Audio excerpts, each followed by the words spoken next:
최경영의 최강 시사.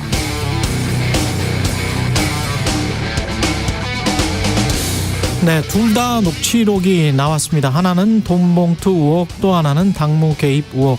돈봉투 의혹은 돈봉투 주면서 전당대회 부정선거 한 거 아니냐. 당무 개입 의혹은 국회의원들에게 대통령 홍보 잘하면 공천 잘 주겠다고 한 거 아니냐. 둘 다 이미 비슷한 판례가 있죠. 박희태, 박근혜.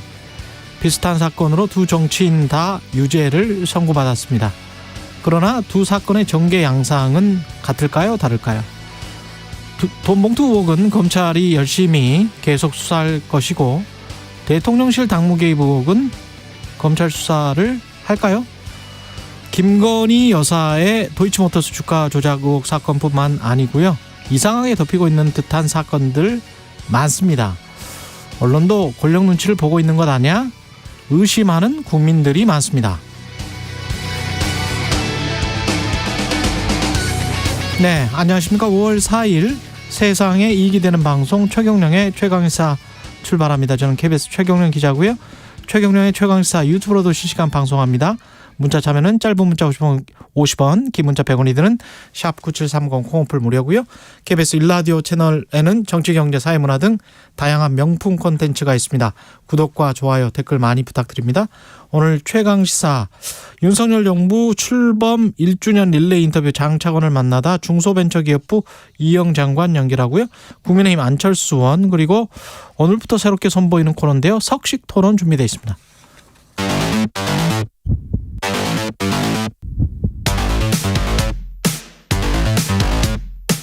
오늘 아침 가장 뜨거운 뉴스 언박싱.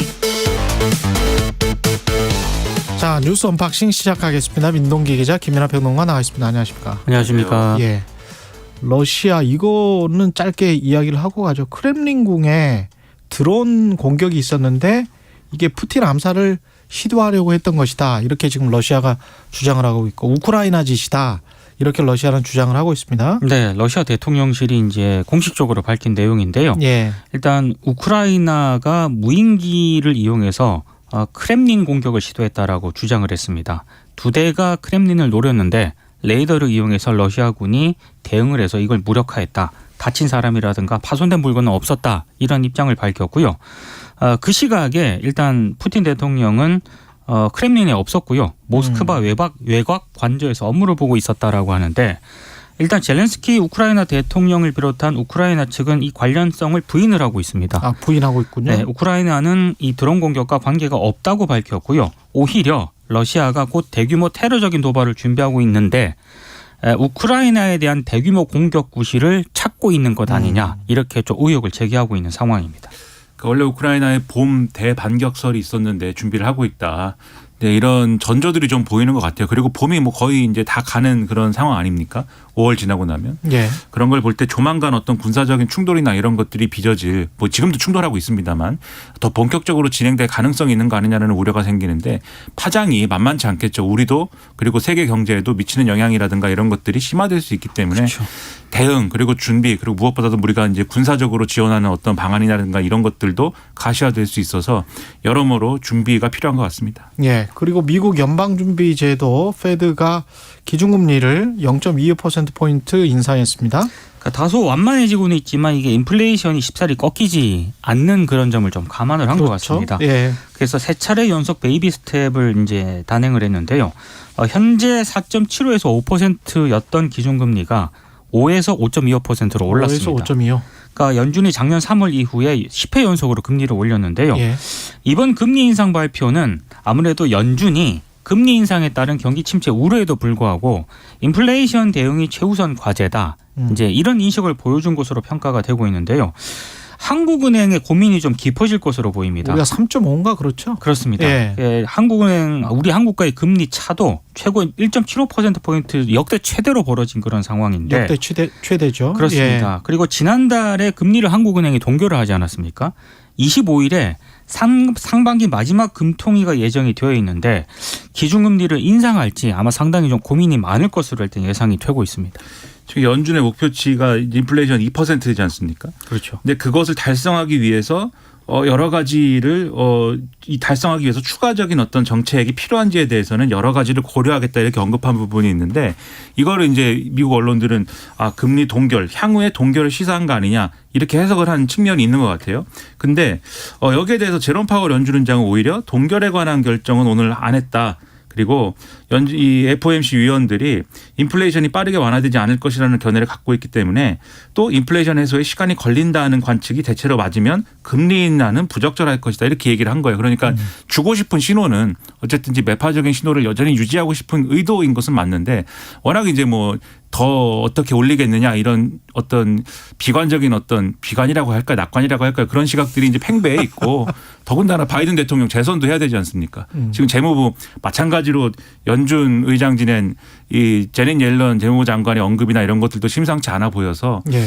이 미 연준도 시장 상황에 딱 맞는 그런 금리 정책을 계속 유지하기는 어려울 수도 있겠다. 이런 생각도 들어서 좀 우리가 여러모로 파장에 대비하는 그런 것들이 필요할 것 같습니다. 경기 침체나 이런 것을 그냥 나 몰라라 경제적으로만 봐도 나 몰라라 할 수는 없을 수도 있을 것 같아요. 근데 이번 0.25 베이비 스텝 같은 경우는 다 예상을 했던 거고 그리고 이 지금 추가 긴축은 경제 데이터에 따라서 결정할 것이다. 이 정도의 말이 나온 것들, 문구가 나온 것들 그리고 그러면서도 금리 인상 중단 시기는 결정된 게 없다. 그러면서 추가 금리 인상의 여지도 남겨놓은 것. 이거는 제롬 파월 중앙은행 총재는 당연히 이렇게 할 수밖에 없다라고 그렇죠. 저는 봅니다. 예. 그렇죠. 예. 그런 측면이 있습니다. 근데 문제는 다음에 만약에 상황이 정말 안 좋아서 인플레이션 상황이 안 좋아서 다음에 시장이 전혀 그렇게 예상하지 않고 있는데 시장은 지금 거의 동결을 예상하고 있잖아요. 다음에 혹시 또 올리면 그랬을 때 우리는 이제 2%포인트 차이가 나게 되거든요. 한국이랑. 그때는 좀 심각해지죠. 그러면 한국 어떻게 될지 할까. 그게 가장 큰 관심거리네요. 예, 걱정거리고. 예. 지금 이창용 총재는 연내 기준금리 인하는 아직 이르다. 그래서 연내 기준금리 인하는 아직 이르지만 금리 인상도 지금 안 할 것 같은 그런 분위기거든요. 네.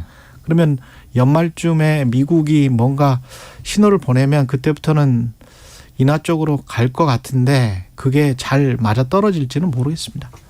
국민의힘 윤리위가 태영호 최고위원이죠. 녹취 논란 관련해서 이것도 징계 절차 기존에 징계하겠다는 거 한두 가지에 더해서 넣겠다. 그렇습니다. 예. 그 이른바 이제 그 음성 녹취권을 추가로 심사해 달라고 김기현 대표가 요청을 했거든요. 그래서 당윤리위원회가 어제 당사에서 긴급 회의를 열어서 음성 녹취권에 대해서 품위 유지 의무 위반으로 징계 절차를 개시하기로 결정을 했습니다.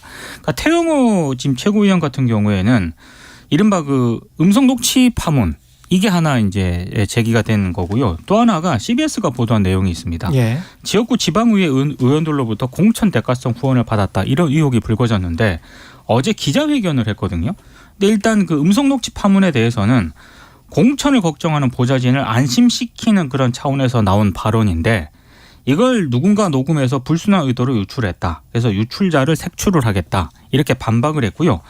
CBS 보도 내용은 잠깐 소개해드리면 2020년에서 2022년 이 3년 동안 정치 후원금 장부를 CBS가 입수를 했는데 이걸 보니까 태영호 최고위원이 서울시 강남구 의원 5명으로부터 본인과 가족 지인들 명의로 지방선거가 있던 지난해에만 1,850만 원의 후원금을 받았다. 이런 내용입니다.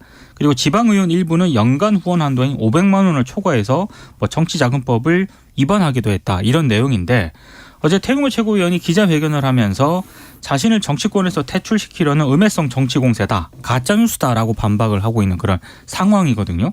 근데 어제 이제 국민의힘 지도부는 사실 그 전까지만 하더라도 조금 이 사안 자체를 거론하는 거를 좀 꺼려하는 그런 분위기가 좀 있었는데 어제는 잠깐 소개해드린 것처럼 지도부 기류가 조금 바뀐 것 같습니다. 그래서 음성 녹취권까지 추가해서 윤리위원회에서 좀 심사를 해달라고 요청한 그런 상황이고 아마 이 문제가 논의가 될 것 같습니다. 일단 김기현 대표가 직접 이제 태영호 최고위원회 최근 이 녹취록 논란까지 포함해서 윤리에서 병합 심사를 해달라 이렇게 요청을 한 것이고 이에 따라서 어제 이제 윤리가 회의를 열고 병합 심사하기로 했다.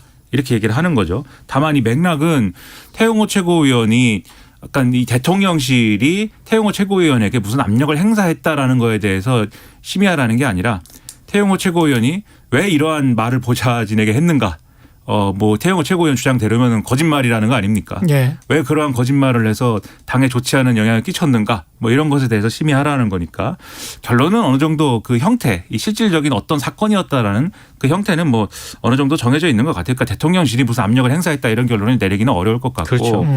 그리고 이제 여기에 지금 말씀하신 후원금 내역이라든가 이런 거는 윤리가 지금 징계 안건으로 어제도 결론 짓지 않았습니다. 이거는 들어가 있지 않은 거여서 이거는 추가로 이제 뭐 지켜볼 필요가 있는데 굉장한 부담이 되고 있다라고 보는 건 맞는 것 같아요. 지금 국민의힘 지도부가. 그래서 오늘 원래 최고위를 해야 되는데 최고위도 안 한다는 거거든요. 동아일보 제목이 이렇게 써 있습니다.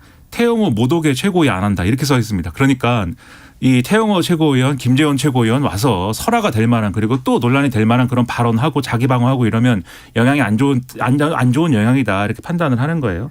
그래서 뭔가 이제 윤리위가 중징계를 내린다든지 이런 것들도 가능해지는 국면 아니냐 이런 이제 관측도 나오는데 핵심은 진실이 밝혀지는 거지 뭐 이게 또 정치인들의 여러 가지 사정이 어떻게 풀리느냐 이건 아닌 거거든요. 진실이 밝혀지는 방향의 윤리 판단은 여러 가지로 미흡할 수 있다. 이런 국민적인 평가가 있을 수 있기 때문에 좀 더 엄중하게 대응해야 될 필요가 있지 않나 싶습니다. 예. 그리고 민주당 돈봉투 의혹 사건과 관련해서 윤관석, 이성만 의원이 자진 탈당했습니다. 어제 이제 비공개 최고위 회의에서 두 의원이 지도부에게 탈당 의사를 밝혔고요. 이재명 대표가 안타까움을 표시하면서 결단에 감사하다 이렇게 말을 했다고 합니다. 윤관석 의원과 이성만 의원 같은 경우에는 뭐 선당 후사의 정신을 가지고 일단 탈당을 하고 법적 투쟁으로서 진실을 밝혀가는데 최선을 다하겠다 이런 입장을 밝혔고요. 다만 이번 사태의 발생 원인 가운데 하나는 검찰의 정치 공세인 부분도 있다 이런 입장을 밝히기도 했습니다. 근데 중앙일보 보도 등에 따르면은요. 윤관석 의원이 지난 2일 이재명 대표와 저녁 식사를 함께 했다고 합니다. 예. 그 자리에서 당에 부담을 주지 않기 위해 결단을 해달라는 요청을 했고 이 요청을 윤 의원이 고심 끝에 받아들였다 이런 보도가 있거든요. 실제로 오늘 일부 내용도 이 내용을 보도를 하고 있기 때문에 아마 이재명 대표의 요청이 있었던 것으로 일단 보여지고요. 다만 민주당 내부에서는 아직은 이제 좀 시작에 불과하다 이런 우려도 나오고 있습니다. 왜냐하면 지금 검찰 수사가 진행 중이지 않습니까? 그렇게 되면 만약 두 의원에 대한 체포동의안이 국회에 제출될 수도 있거든요. 이랬을 때 민주당이 어떤 또 선택을 할 것인가. 일단 두 의원은 정치 탄압이라고 주장할 가능성이 있고요. 이렇게 되면 민주당이 만약에 이걸 또 부결을 하게 되면 뭐 비리 혐의를 비화했다라는 비판이 제기될 수도 있고 그렇죠. 가결을 하게 되면은 또 이재명 대표 체포 동의안 부결 때와 형평성 그렇죠. 이 문제가 불거질 수도 있기 때문에 민주당도 앞으로 이 문제가 상당히 고민일 것 같습니다. 그러네요. 그러니까 전반적으로 이렇게 어떤 사건, 뭐 상황, 국면 이 하나를 잘라서 이제 민주당이 어떻게 대응했다. 이런 건 사실 지금 상황에서는 크게 국민들에게 어떤 깊은 인상을 남기지 못하는 것 같아요. 전반적으로 이 당의 어떤 처해 있는 위기 상황을 어떻게 돌파하고 그것에 대해서 국민 신뢰를 어떻게 복원할 것이냐라고 하는 그러한 점에서 전반적인 어떤 로드맵이나 이런 것들이 나와야 되는데 어제도 사실 이제 이 탈당은 있었지만 이 의원총회를 해가지고 쇄신 방안을 논의하자라고 해서 그렇죠. 의원총회 3시간 동안 한 거 아닙니까? 근데 그 자리에서도 의원들의 반응은 지도부가 지금까지 너무 미온적으로 대처한 거 아니냐. 이게 지금 이 압수수색 되고 뭐 이런 지가 이제 거의 3주 지났는데 3주 지나서 지금 그때 거론된 두 의원이 이제서 이제 탈당을 하는 것인데 그 이상의 조치가 없는 거에 대해서 굉장히 비판적인 어떤 여론이 상당히 많이 형성이 됐단 말이에요. 그런 것들이 확인이 되고 있는 겁니다. 그럼 여기에 민주당이 이제 응해줘야 되는 것인데 사실 이 탈당 이외에 또 추가로 뭘 할 것인지에 대해서는 구체적인 논의가 진행되지 않은 거예요. 성토대회처럼 되기는 했지만 구체적으로 뭘 하자라는 건 없는 거고 오히려 1박 2일로 그럼 더 얘기를 해보자. 어제 이제 그런 결론 비슷하게 된 거거든요. 근데 1박 2일로 얘기를 하는 게 지금 3주째 이러는데 과연 1박 2일로 추가로 얘기를 하면은 더 나은 어떤 결론이 나오는 것이냐 상당히 의문이어서 지금은 지도부 역할이 중요하다. 지도부가 이 어떻게 할 것인지에 대한 대안 그리고 그 대안을 가지고 국민들에게 앞으로 이런 일들이 계속 확인이 되거나 또 이 전당대 돈봉투 의혹이 사실관계가 좀 이렇게 밝혀지거나 하는 과정에 그런 것들이 사실이 인정이 되면 민주당은 어떻게 하겠다, 어떻게 하겠구나라고 국민들이 예상할 수 있을 만한 그러한 내용들이 이제는 나와줘야 된다. 네, 그런 말씀드립니다. 예. 그리고 분신해서 그 사망한 건설 노동자 추가 유서가 공개가 됐습니다. 그러니까 가족에게 유서를 남긴 거는 일부 언론을 통해서 공개가 되지 않았습니까? 그런데 가족 외에도 노조와 그러니까 야당을 수신으로 한 유서를 또 남겼다라고 합니다. 그 내용이 어제 또 공개가 됐는데요. 일단 노조에 남긴 유서는 윤석열의 검찰 독재 정치를 비판하는 그런 내용과 함께 노동자가 주인이 되는 세상을 꼭 만들어달라 이런 내용이 있었고요. 예. 야당들에게 남긴 유서를 보면은 정당한 노조 활동을 한 것뿐인데 윤석열 검사 독재 정치의 제물이 됐다. 무고하게 구속되신 분들을 제발 풀어달라 이런 내용이 좀 있었습니다. 그러니까 노동계에서는 노조 활동을 공갈 협박 등으로 낙인 찍은 강경 수사가 분신을 불렀다라고 하면서 규탄을 지금 하고 있고요. 그리고 어제 또 기자회견을 열었거든요. 민주노총과 국제건설 목공노련이 함께 기자회견을 열었는데 수사기관의 무리한 법 적용이 두 아이의 아버지인 한 건설 노동자를 죽음으로 몰고 갔다. 그러면서 인권위에 의견 표명을 요청한 그런 상황입니다. 그리고 엠벳 유손이라고요. 국제건설 목공노련 사무총장이 또 어제 기자회견에서 한 발언이 있는데 노조 활동을 했다는 이유로 노조원을 수사하고 간부를 구속하는 행위는 국제노동기구 협약 위반 행위다. 그래서 다음 주에 스위스 제네바 ILO 본부에서 지난 3일간 한국에서 있었던 상황을 보고를 하겠다라는 입장을 밝혔습니다. 그러니까 이런 정부가 이 건폭 이런 용어를 써가면서 이제 밀어붙인 그러한 이제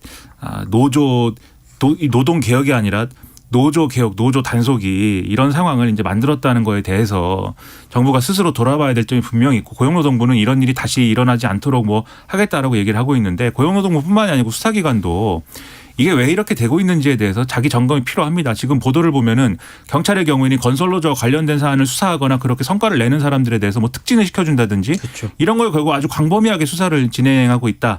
라는 거 아니겠습니까? 그러니까 건설노조와 관련된 문제가 예를 들면은 지금 당장 어떤 범죄 조직처럼 이제 이루어지거나 이런 부분이 있겠지만 그런 부분을 수사하는 게 아니라 전반적인 건설노조 활동을 다 지금 그런 어떤 유인책을 가지고 수사를 하는 거잖아요. 그러면 당연히 거기에 대해서는 노조라든가 이런 이제 활동을 하는 그 국제기구라든가 이런 쪽에서는 저게 어떤 노조 탄압의 또 하나의 사례 아니냐, 노동 탄압의 사례 아니냐 이렇게 비춰질 수 있는 거거든요.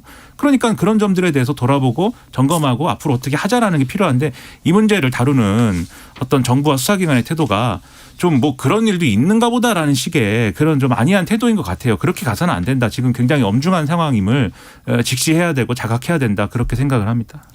정부나 수사기관의 태도 오늘은 한 가지만 더 우리 언론에 관해서도 좀 이야기를 하고 싶은데요. 노조에 관한 인식이 안 좋잖아요. 그렇죠. 예, 사실 사회적인 인식이 별로 안 좋고 귀족 노조라고 우리 언론이 굉장히 오랫동안 비판을 해왔었는데 저는 이분이 남긴 유서에 노동자가 주인이 되는 세상 이거를 또 이렇게 생각하시는 분들은 많을 것 같아요. 좌파 북한 공산당 그래서 정치적 그런 생각을 또 정치적으로 이용을 하는 거예요. 이미지를 저 사람들은 좌파고 북한이고 공산당이기 때문에 저 사람들을 탄압하는 거는 법적으로도 아무런 문제가 없는 것처럼 그래서 정치적으로 이용하는 또 세력들이 있는 것 같은데 이렇게 생각했으면 좋을 것 같아요. 왜 다른 나라들 선진국 언론들은 이런 말들이 아무런 문제가 안 될까? 또는 그냥 노동조합이 파업하는 거랄지 노동조합에서 어떤 일이 일어나는 거에 관해서 우리처럼 이렇게 마치 드잡이 하는 식으로 노동자를 이렇게 막 잡아가고 이런 것들에 관해서 그런 식으로 막 몰아가는 그런 언론이 왜 없을까? 그러니까 우리는 우리 삶의 주인이잖아요. 우리 삶의 주인 아닙니까? 직장인 여러분? 예? 다 우리는 우리 삶의 주인이잖아요. 기업인은 기업인으로서의 삶의 주인이고 노동자도 노동자의 삶으로서의 주인인 거죠. 그렇죠. 근데 그런 말조차 하는 것도 저하게 만드는 사회 분위기를 언론과 정치가 조장해서 특정 상대적으로 약한 집단을 이지매시키고 있었던 것 아닌가 수십 년 동안. 그리고 정치적으로 뭔가 기회가 있을 때마다 불리할 때마다 그걸로 어떤 국면 돌파를 하고 그렇게 해서 살아남는 거는 기득권이었던 거 아닌가. 그런 생각을 자주 합니다. 아닙니까? 아니면 좋고요. 네. 아니면 좋은 건 아니죠. 아니라고 그렇죠. 할 수 없는 것이고 그와 아니라고 할수 관련된 없는 비판이 지금까지 많이 나왔습니다. 그래서 이건 좀 반성합시다. 제발. 그런 것이 필요하죠. 예. 제발 좀 반성합시다. 우리 삶의 주인은 우리가 맞아요. 각자의 삶의 주인이잖아요. 여기까지 하겠습니다. 뉴스 언박싱 민동기 기자 김민하 평론가였습니다. 고맙습니다. 고맙습니다. KBS 1라디오 최경영의 최강시사 듣고 계신 지금 시각 7시 40분입니다. 날씨 정보입니다. 어린이날 연휴 앞비상이 예상됩니다. 오늘부터 모레 낮 사이 전국에 강하고 많은 비가 오겠습니다. 우선 제주에는 지금 호우특보 내려진 가운데 강한 비가 쏟아지고 있는 상황이고요. 앞으로 남해안과 제주 지리산 부근으로는 50에서 150mm, 제주 산지 많은 곳은 200에서 400mm 안팎의 비가 쏟아지겠습니다. 이 밖에 전국 대부분 지역으로 30에서 120mm, 수도권 영서지방 120mm 이상도 보고 있습니다. 경북권 남부로 20에서 60mm 정도의 비가 예상됩니다. 그리고 바람도 해안과 제주 위주로 전국에 강하게 불겠습니다. 비바람 피해 없도록 주의해 주시고요. 항공기와 선박 운항 정보도 확인하시는 게 좋겠습니다. 오늘 서울 약간 덥겠습니다. 26도의 낮 기온 예상되고 강릉 27도, 비가 내리는 광주는 20도 정도 보고 있습니다.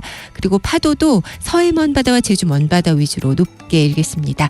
지금 서울의 기온은 16.1도입니다. 날씨였고요. 다음은 이 시각 교통 상황 알아보겠습니다. KBS 교통정보센터의 정현정 씨입니다. 네, 현재 경부고속도로 서울 쪽으로 양산부터 정체 시작됐고요. 청주 분기점에서는 화물차가 고장나서 처리하고 있습니다. 수원에서 밀리고 있고요. 죽전휴게소에서 서울요금소까지 3km가량 정체입니다. 달래내 고개에서 반포까지는 7km 구간 제속도 못 내고요. 반대 부산 쪽으로는 잠원에서 서초, 신갈분기점 부근에서 수원까지 밀리고 있습니다. 경인고속도로 서울 방향은 서인천에서 부평까지와 부천에서 신월까지 천천히 가고요. 반대 인천 쪽으로는 인천요금소에서 부평까지 밀리고 있습니다. 한편 서해안고속도로 목포 쪽으로는 팔곡터널에서 용담터널 사이 3차로에서는 사고가 있어서 처리하고 있습니다. KBS 교통정보센터에서 정현정입니다. 오늘 하루 이슈의 중심. 당신의 아침을 책임지는 직격 인터뷰. 여러분은 지금 KBS 1라디오 최경영의 최강시사와 함께하고 계십니다. 네, 윤석열 정부 출범 1주년 맞아서 마련한 기획 릴레이 인터뷰 장창원을 만나다 진행하고 있습니다. 오늘은 중소벤처기업부 이영 장관 전화 연결돼 있습니다. 안녕하세요. 네, 안녕하세요. 예, 지난번에 대통령 방미 때 같이 가셨었어요? 네, 같이 갔습니다. 예, 어디 가셨습니까? 이번에 국빈 방미가 안보 국방으로 협력으로 시작해서 첨단 산업, 과학기술, 경제 분야의 동맹으로 이어진다라는 모토로 출발이 된 방미였습니다. 그래서 워싱턴 DC를 시작으로 해서 MIT랑 하버드가 있는 보스턴 방문했습니다. MIT랑 하버드. 가서 어떤 구체적인 일 같은 거는 진행이 됐었나요? 중소벤처기업부는 70개사 가까운 중소기업이랑 스타트업들이랑 같이 갔었거든요. 그래서 예. 기술 수출 계약도 하고 MOU도 하고 투자 유치도 했는데요. 아주 의미 있었던 것이 당뇨 비만 경구용 치료제 관련한 기술 이전 계약이 하나 있었습니다. 예. 근데 최대 5,500억에 해당하는 실적을 조만간 낼 수 있을 것 같고요. 기술 이전을 우리가 받는 거예요? 아닙니다. 주는 거예요? 네, 스타트업이었는데요. 요새는 맨날 이렇게 미국에서 뭘 받던 나라에서 정말 많은 것을 주는 나라가 지금 되고 있어요. 예. 그래서 기술 이전 관련해서도 의료 바이오 쪽이었는데 스타트업이 진행을 하나 했고요. 예. 또 스타트업 투자 상담회가 있었는데 미리 가기 전에 저희가 글로벌 기업들이랑 이렇게 매칭 작업들을 다 했습니다. 그래서 5개 기업이 800억 정도 투자 논의를 지금 본격적으로 얘기하고 있어서 결과까지도 이어질 수 있을 것 같고요. 예. 또 미국의 글로벌 인증 기업인 UL 솔루션즈라는 회사가 있는데요. 예. 그 회사를 통해 가지고 앞으로 대한민국 스타트업이 미국 내 제품을 이제 신제품을 실증하거나 해외 인증 받을 때 지원하는 부분도 MOU를 체결하고 왔습니다. 지금 뭐 정부에서 한국판 보스턴 바이오 클러스터 구상을 발표했었는데 이게 네. 뭡니까? 중소벤처기업부에서 진행하고 있는 건데요. 예. 보스턴의 바이오 클러스터를 저희가 벤치마킹했어요. 보스턴에는 지금 한 1000여 개 이상의 글로벌 바이오테크 기업이 있고요. 하버드도 있고 MIT도 있고 또 미국 내 최고의 임상병원이 매사추세츠 종합병원도 있습니다. 네. 여기에 법률, 특허, 투자, 컨설팅하는 전문 기업이나 기관까지 다 모여서 이 바이오랑 메디컬에 대해서 큰 클러스터를 구성을 하고 실질적으로 세계적인 기술과 제품을 선도해 나가고 있습니다. 그래서 중소벤처기업부에서도 인천 송도에 예. 바이오 클러스터를 구축해 나가고 있습니다. 송도에? 이미 오픈을 했고요. 그래서 우리나라에도 그 큰 대형 병원들 그리고 기업들, 벤처 캐피털들 이런 부분들이 다 지금 인천 송도에 모이고 있습니다.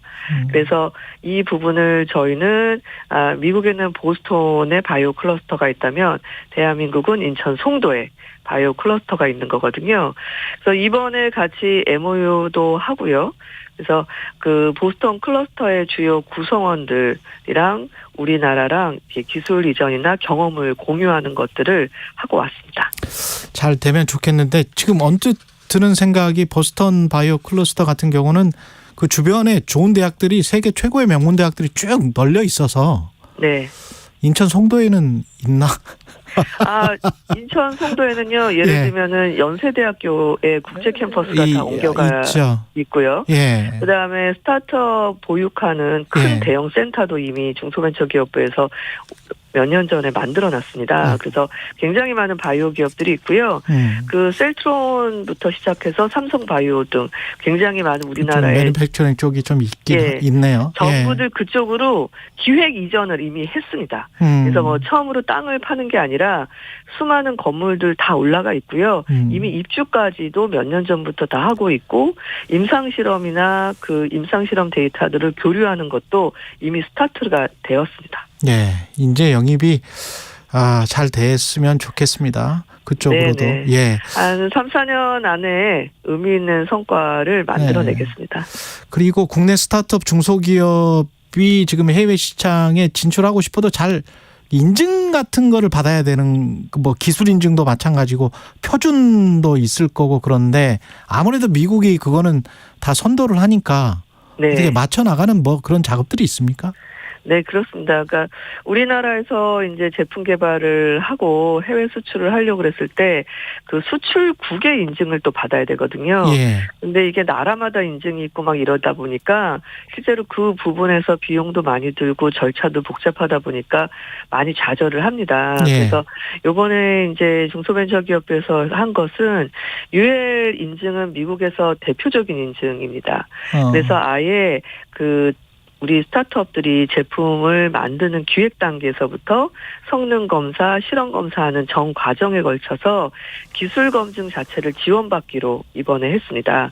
그리고 꼭 미국까지 가지 않아도 한국에 있어도 그런 관련된 컨설팅을 받을 수 있도록 한국 내에서도 사무실을 조만간 오픈할 예정입니다. 근데 제가 알고 있기로는 산자부나 이쪽에도 산하기관의 그 표준과 관련해서 업체들이 많거든요. 공공기관들이. 중소벤처기업부가 특별히 뭐 중복되는 거 아닙니까 혹시? 중복된다기보다요. 그 저희는 기업을 전부 다 데리고 있지 않습니까? 그리고 이 중소기업 스타트업들이 업종도 되게 다양하고 기술도 다양하고 제품도 다양합니다. 그런데 저희는 수출까지를 끝내야 되다 보니까 소위 딜리버리 타임이라고 그러죠. 이 속도에 있어서 이 산자부나 과기부에서 하는 것보다 굉장히 현지에서 결과를 내야 되는 것들이 기업이랑 소통하면서 되게 간절히 빠르게 움직이고 있는 부처 중에 하나이거든요. 그래서 그 어떤 핵심 기술에 대해서는 뭐 그 두 개 부처에서 지원하는 서비스를 받아도 되는데 현지에 수출을 하려고 그러면 사실 그 나라 인증을 받아야 되는 거거든요. 그렇죠. 그래서 그런 경우가 때문에 제품을 못 팔거나 그 바이어한테 테스트까지 했는데 막상 시장에 내보내려고 했더니 우리나라 인증이 없네요. 이런 것 때문에 좌절을 많이 보는 거라 주요국 인증에 대해서 실질적으로 지원하는 서비스를 중기부가 시작한 겁니다.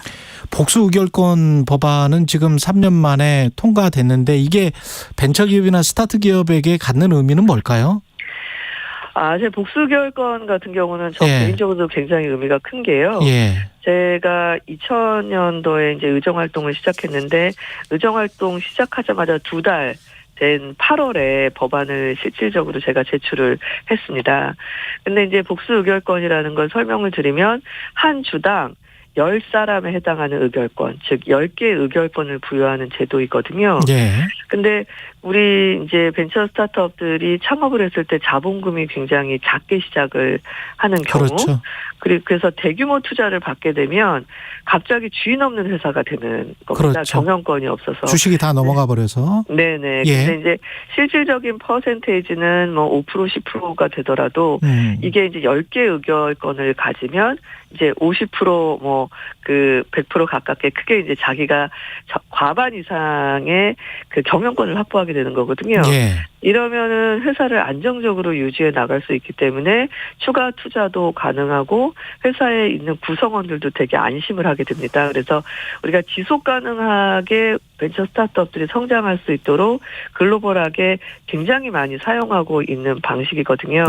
이게 이제 우리나라에도 도입이 되었기 때문에 이제 쿠팡 같은 경우도 복수의결권이 우리나라에 없어서 미국에서 나스닥 상장하면서 복수의결권을 진행을 했고요.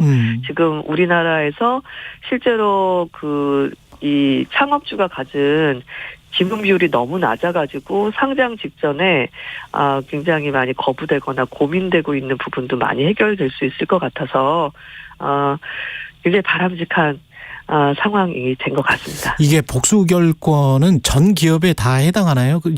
이 벤처기업 단계에서는 분명히 장관님 말씀하신 것처럼 필요하고 업계에서 굉장히 좀 리드가 많은 것 같은데 대기업이 되고 난 다음에 공룡이 되고 난 다음에는 사실은 또 대주주를 너무 지나치게 방어하는 거 아니냐 뭐 이런 비판도 있거든요.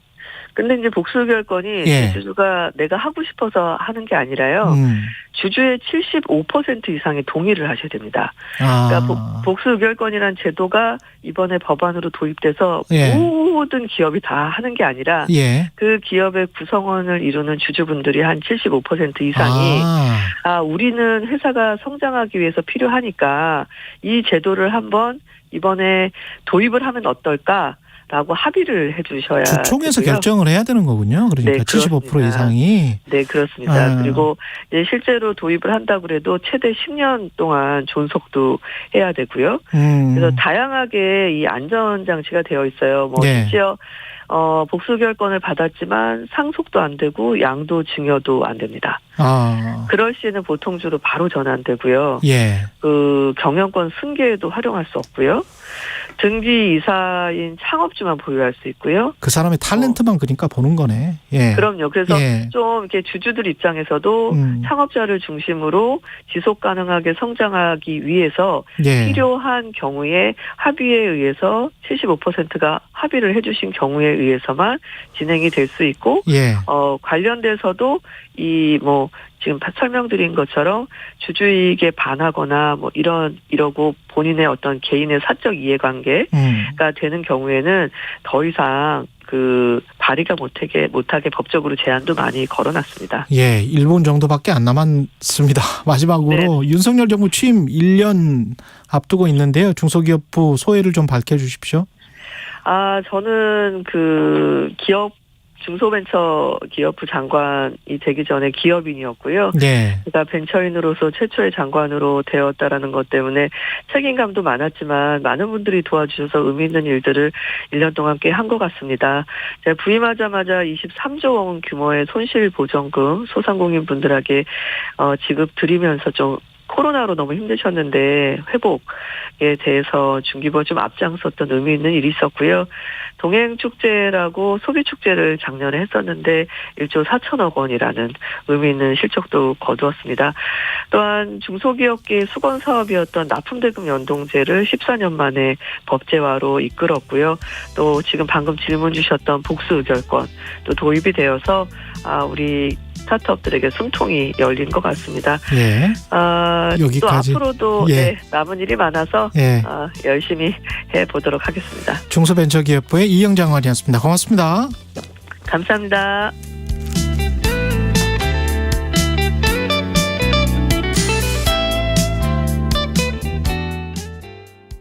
경북 울진에서 대형 산불이 발생했습니다. 봄철 동안 이틀에 한 번꼴로 산불이 발생했습니다. 산불 피해지를 복원하는 데 걸리는 시간은 약 100년 이상이 소요될 것으로 예상되고 있습니다. 산불, 언제까지 반복돼야 할까요?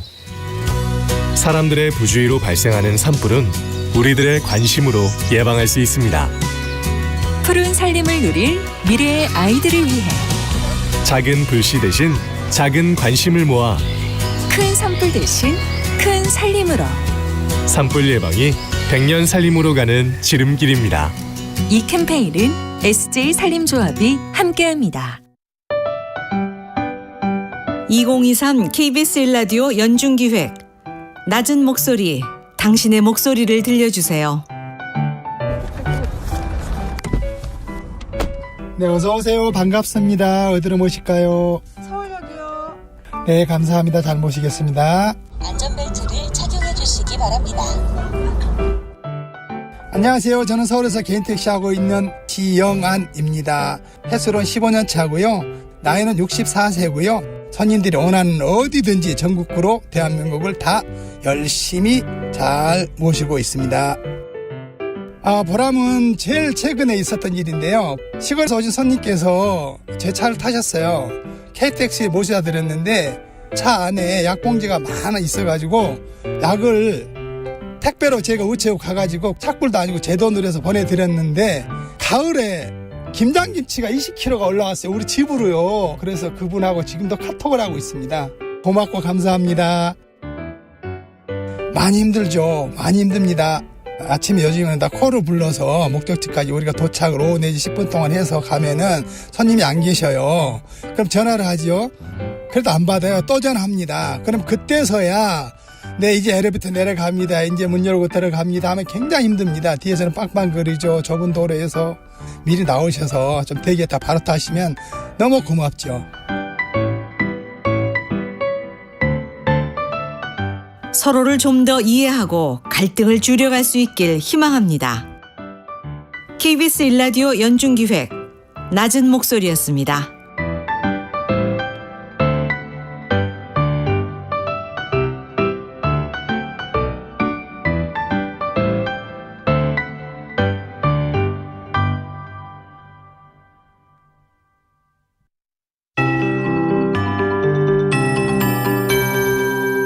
KBS 58분 날씨.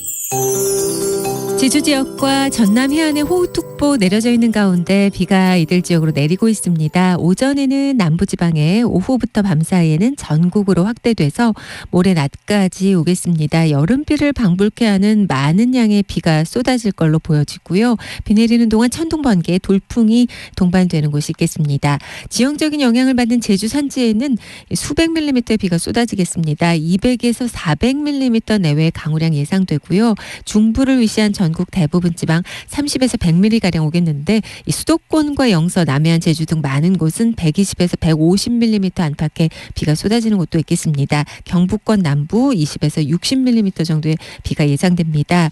게다가 바람까지 강하게 불겠습니다. 제주 산지에 강풍특보 내려져 있고 모든 해안과 제주에 매우 강한 바람이 불겠습니다. 그 밖의 지방도 바람이 세게 불 것으로 보입니다. 비바람 피해 없도록 주의하셔야겠습니다. 오늘도 서울은 약간 덥겠습니다. 낮 기온 26도로 예상되고 강릉 27, 대전 25, 광주 20도의 낮 기온을 예상하고 있습니다. 서해 먼바다와 제주 먼바다는 물결이 2에서 4m 정도로 높게 일겠습니다. 지금 서울의 기온은 17.9도입니다. KBS 58분 날씨 강혜종입니다.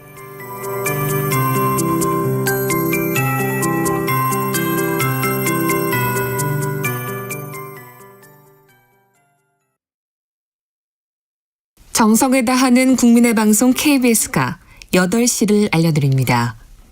AM 711kHz, FM 97.3MHz, KBS 1라디오입니다.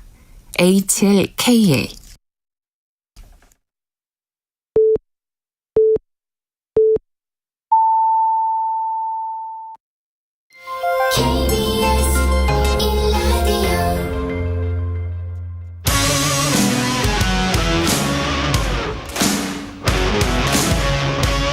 오늘 하루 이슈의 중심 최경영의 최강 시사.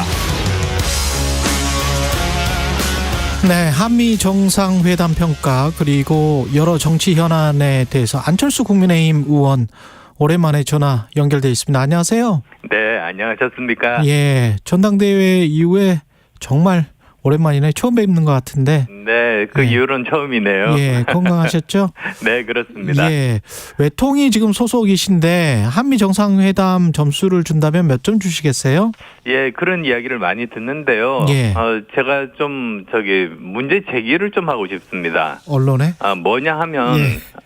저 정치권 전반입니다, 사실. 예. 한미 정상회담은 사실은 이걸 하나의 이벤트로 사건으로만 보고 평가하는 게 아니거든요. 이거는 전체 긴 이런 한미 외교 관계에 있어서 이제 방향을 트는 그 시작점으로 평가를 해야 됩니다. 과정이다? 네, 과정입니다. 예. 그래서 이번 한번 이벤트 성공했느냐 실패했느냐로 싸우는 건 정말로 국력 낭비하고 남는 게 하나도 없습니다. 오히려 이번을 우리가 제대로 방향을 이렇게 잡았는가? 예. 그 다음에 또 우리가 이번 회담만으로 모든 걸 다 얻지는 않았지 않습니까? 예. 그러면 앞으로 우리가 무엇을 얻어야지만이 결국은 이제 전체 과정을 보고 이 한미 정상회담이 성공적인 회담의 시작이었다고 그렇게 평가할 수 있게 만드는 게 우리의 과제인 거죠. 방향은 잘 잡았다고 보세요? 네, 방향은 제대로 잘 저는 잡았다고 봅니다. 왜냐하면 전 세계적으로 가장 중요한 것이 미국과 중국의 과학기술 패권 전쟁이 시작됐습니다. 그러니까 과학기술의 패권을 가진 자가 세계를 지배한다. 옛날처럼 어떤 군사력으로 패권을 잡는 게 아닌 시대가 됐다. 이런 거거든요. 예. 이렇게 패러다임이 바뀔 때 우리가 거기에 미국과 중국 사이에 끼어 있는 우리나라가 살아남으려면 어떤 방향을 잡아야 되는가를 결정하는 굉장히 중요한 시점입니다. 예. 예, 그래서 그 전체적인 방향에 대해서는 어느 정도 잘 잡았는데 실제로 구체적으로 들어가서 안보 분야라든지 외교 분야라든지 그리고 경제 분야라든지 과학기술 분야에서 우리가 꼭 얻어야 될 어떤 목표 지점들이 다 있습니다. 예. 근데 그것들을 얻으려면 이번 한 번 회담으로는 안 되고 앞으로 여러 가지 외교적인 그런 과정 등을 통해서 우리가 얻어야 되는 과제들이 굉장히 많이 지금 남아 있는 거죠. 예. 지금 말씀하신 대로 과학기술 쪽으로 방향을 잡았다. 그런데 이제 장기적으로 보면 국민들 입장에서 지금 우려하시는 것처럼 중국과 미국 사이에서 끼어 있는데 중국은 시장이고 중국은 현찰이고 중국은 당장의 매출이고 미국은 장기적인 첨단 기술이고 우리가 국가 안보적으로 계속 협력해 나가야 되는 나라고 이 사이에서 그래도 어느 정도 균형을 맞춰가면서 이것도 먹고 저것도 먹고 국민들 생각에는 이제 그거 아니겠습니까? 네, 맞습니다. 예. 그러니까 사실 지금까지는 예. 우리가 어느 정도 좋은 입장이었죠. 예. 그래서 사실은 안미 경중이라는 말이 있듯이 안보는 미국에 의존하고 그다음에 경제적인 그런 이득들은 중국을 통해서 얻는다. 그건 이제 미국과 중국이 서로 협력 관계에 있을 때 하나의 서플라이 체인 속에 있을 때는 가능했었는데요. 예. 이 패러다임이 바뀐 겁니다. 이제는 서로 경쟁 내지는 냉전 상태에 돌입을 하게 됐습니다. 그렇게 되면 우리가 언제까지나 양쪽에 다 이득을 얻기보다는 어느 한쪽 편을 들어주는 수밖에 없거든요. 선택할 수밖에 없다. 네, 선택할 수밖에는 없는데, 근데 여기서 꼭 말씀드리고 싶은 것이 동맹 간의 이익과 그다음에 대한민국의 국익이 반드시 100% 일치하지가 않습니다. 그럼요. 예. 예, 그래서 여기서 뭐 물론 당연하게 그러면 우리 대한민국의 국익을 극대화하면서도 동맹의 이익과의 균형점을 맞추는 뭐 우리가 원하는 100%를 다 얻을 수는 없으니까요. 예. 그 지점을 찾는 게 이제 외교에서의 굉장히 중요한 점인 거죠. 그래서 이번 같은 경우에도 중국과 러시아를 지나치게 자극할 필요는 없는 거거든요. 그렇지만 또 한편으로는 지금 상황에서 예전처럼 그렇게 양쪽 다 손을 잡는 모호한 태도를 취하기는 힘든 그런 상황이다. 예. 예. 그래서 정말 그 정교한 외교적인 그런 부분들이 필요하다는 말씀드리겠습니다. 그럼 충분히 정교했습니까? 중국과 러시아를 지나치게 자극할 필요는 없었던 것인데 네. 지나치게 자극한 측면이 그 한미 정상회담 전에 인터뷰랄지 이런 것들에 좀 나타나지 않았나요? 네. 어떻게 보면 문재인 정권 때 예.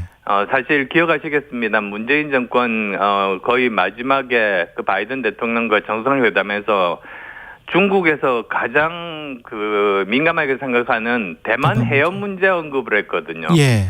저는 사실 저도 굉장히 놀랐습니다만 전체적으로는 그런 방향으로 갈 수밖에는 없는 것 같습니다. 근데 그러면서도 아주 좀 지나치게 자극을 하지 않는 쪽으로 그런 쪽으로 가는 게 우리 국익에 도움이 되겠죠. 예. 그래서 윤석열 대통령의 대만 해협 발언은 어떻게 생각하세요? 대만 해협 발언에 대해서는 예. 문재인 대통령이 하신 발언이고요. 예. 이번 윤석열 대통령의 발언은 미국에서 말한 대로 이 무력에 의한 현상 변화를 원하지 않는다는 그 표현을 미국 표현인데 그대로 썼죠. 예. 그래서 어떻게 보면 미국 쪽으로 한 발 더 다가간 그런 지금 스탠스 상황입니다. 예. 미국 쪽으로 한 발 더 다가섰다. 더 이상의 평가는 안 하실 것 같고요. 그다음에 모든 걸 다 얻지는 못했다라고 아까 평가를 하셨는데 예. 특히 정상회담 전에 안 의원님이 말씀하신 게 대통령이 사용 후 핵연료 재처리 이 핵 추진 잠수함 최소한 이 두 가지는 얻어야 된다 이런 말씀을 하셨는데 핵 추진 잠수함은 꽤 자주 오기로 한 것처럼 지금 들리고요. 사용 후 핵연료 재처리는 거의 포기한 것처럼 보이는데 어떻게 보세요? 우선 안보 측면에서 제가 세 가지 말씀을 드렸습니다. 예. 그러니까 그 나토식 핵 공유보다는 한국형 핵 공유에 해당하는 그런 것들을 우리가 얻었으면 좋겠다 이렇게 말씀을 드렸는데요. 예. 이번에 우리가 안보 측면에서 얻은 것이라고 하면 그 NCG 그러니까 뉴클리어 컨설팅 그룹을 만들자. 예. 그리고 이것을 1년에 4차례 정례화하자 이런 정도거든요. 그렇죠. 그런데 사실 이것이 그 차관 보급입니다. 예. 그래서 일부에서는 나토에는 그 비슷한 기구로 NPG라고 있습니다. 그렇죠. 뉴클리어 플래닝 그룹인데요. 예. 그건 장관급입니다. 그 다음에 또 다른 점이 여기서는 전략 계획을 수립할 때부터 미국과 함께 논의를 합니다. 예. 그러니까 그런 점에서 보면 일부 평가는 우리가 더 낫다고 하는 평가도 있습니다만 저는 그렇게 생각하지는 않습니다. 오히려 나토의 NPG보다는 낮은 단계의 협력의 시작이라고 보는 건데요. 그래서 우리에게 주어진 과제라는 것이 예. 일단은 없던 이 중요한 이 지점을 만들었으니까 예. 이것을 나토의 NPG 최소한 나토의 NPG 수준으로 장관급으로 격상을 시키고 전략 계획 수립부터 함께 참여하는 그 정도까지 올리는 게 우리의 과제고요. 예.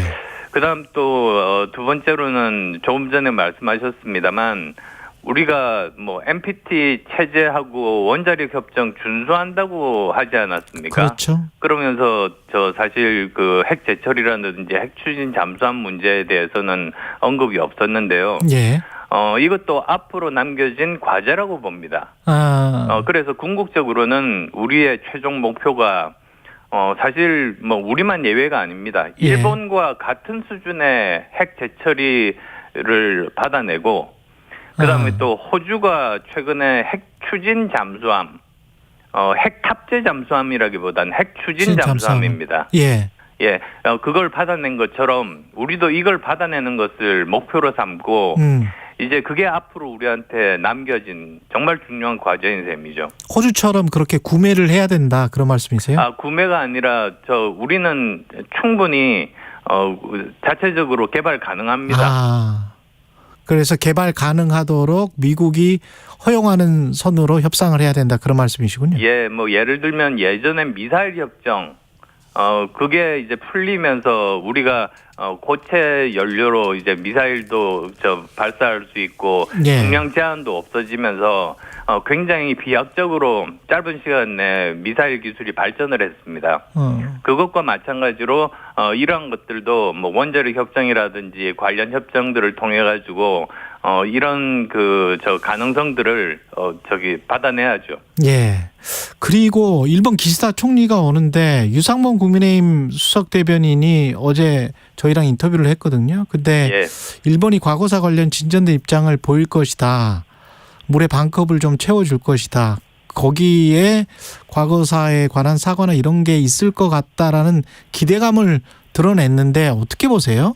예, 일본과의 그 회담도 사실은 미국처럼 저는 하나의 과정으로 보고 있습니다. 이것도 과정이다. 사실, 예, 지난번에 제일 처음 우리가 먼저 물꼬를 텄지 않습니까? 대범하게. 예. 그랬으니까 사실 그때는 일본이 선거를 바로 앞둔 시점이라 일본에서 거기에 해당하는 액션이 없었죠. 예. 그래서 국내에서도 많은 국민들이 그 불만을 가졌었고요. 예. 그래서 이번에 이제 방한할 때는 이미 선거에서도 이기고 지지율도 굉장히 올라갔으니까 이번에야말로 역사 문제 한에서는 예전에 김대중 오부치 한일 파트너십 그 선언할 때 그 발언을 재확인을 하는 그런 정도의 수준을 기대를 하고 있고요. 예. 그다음에 또 경제라든지 과학기술 등 이런 부분들에 대해서는 그 핵심 사업에서 그 협력 방안, 구체적인 협력 방안, 저는 이런 것들이 뭐 이번 그리고 또 셔틀 외교니까는 자주 있지 않겠습니까? 예. 그런 것들을 만들어 나가는 것도 어떻게 보면 뭐 일본의 그냥 그 선의에 기대는 것이 아니라 우리가 적극적으로 나서서 그걸 얻어야 되는 과제를 우리가 갖고 있는 셈입니다.